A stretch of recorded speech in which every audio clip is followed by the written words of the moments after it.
Hello বন্ধুরা, welcome back to my channel. আমার চ্যানেলে আপনাদের সবাইকে স্বাগত। আশা করি আপনারা সবাই ভালো আছেন। আজ আমি একটা রেসিপি নিয়ে চলে এলাম। আজকের রেসিপির নাম হলো মুগলাই আলুর দম।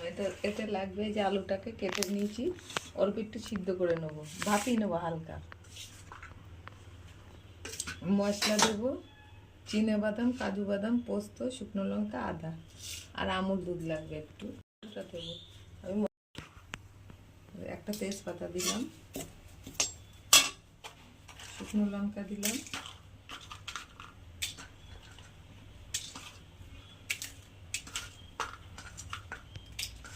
এগুলো দিয়ে দিলাম আগে, পোস্তটা একটু পরে দেবো।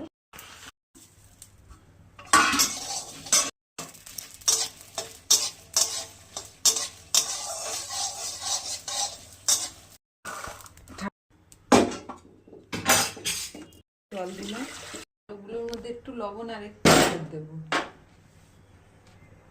লবণ দিলাম, সিটি দেবো দুটো নিয়েছি। মশলাটা বাটা হয়ে গেছে, দিয়ে দিলাম এর মধ্যে। এবার কাঁচা সর্ষের তেল দেবো। সর্ষের তেল দিয়ে করতে হবে তরকারিটা। লবণ দিয়ে আছে পরিমাণ মতো, আর একটু লবণ দিলাম, হলুদ দিলাম, একটু কাশ্মীর লঙ্কার গুঁড়ো দেবো দিলাম, অল্প একটু গুড় দিলাম, গুঁড়ো দুটো তেজপাতা দিলাম। এবার মাখিয়ে নেব। আলুগুলো গরম পাচ্ছি না, মাখাতে গরুর দুধেও হবে, আমি আমুল দুধই দিলাম, দিয়ে দেবো এগুলো। জল দিয়ে দিলাম। আলুগুলো সিদ্ধ করা আছে, বেশিক্ষণ লাগবে না সিদ্ধ হতে। এবার টমেটোগুলো দিয়ে দিলাম। টমেটোটা পেস্ট করে দিলেও হবে, আমি এমনি দিলাম। লঙ্কা উপর দিয়ে দিলাম। এবার ঢাকা দিয়ে দেবো।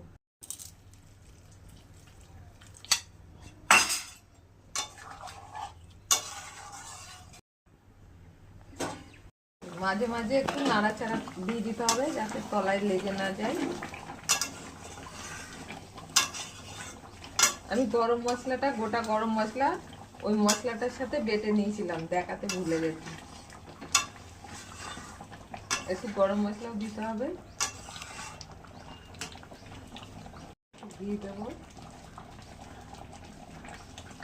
শীতের দিন এরকম করে একটা মুগলাই আলুর দম বানালে ভাত, রুটি, পরোটা সব কিছুর সাথেই খাওয়া যাবে। পছন্দ করেন ধনেপাতাটা দিয়ে দেবেন ওপর দিয়ে। আমি দিলাম না ধনেপাতা, আমরাও খাই, কিন্তু আজকে দেবো না এই আলুর দমটা। দমটা এবার নামিয়ে দেবো। এইটুকু ঝোল মাখা মাখা লাগবে। হয়ে গেছে মুগলাই আলুর দম।